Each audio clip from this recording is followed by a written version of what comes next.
नमस्कार दर्शक बंधु मु कविराज श्री संतोष कुमार साहू आज आम जलापोड़ा रोग विषय किसी आयुर्वेदिक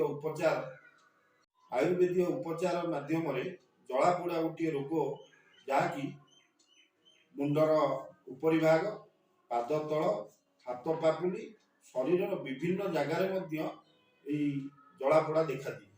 ये जलापोड़ाटी आज्ञा विशेषकर वायु विकार गैस समस्या विभिन्न प्रकार समस्या देखा दी था।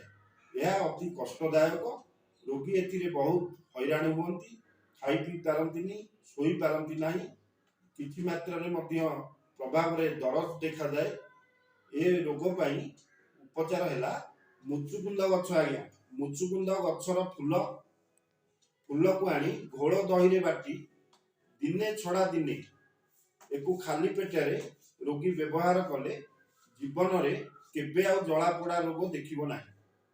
ये रोग प्रायतः समस्त देखा दे पारे तेणु यही उपचारटी कले आप निश्चित उपकार पाइबे। एठी वीडियोटी रखुची वीडियोटी भल लगी आपण लाइक शेयर और सब्सक्राइब करिया को भूलिबेनी। आगामी वीडियोटी केउ विषय रे आनिबा कमेंट कर निश्चित जणाइबे। नमस्कार।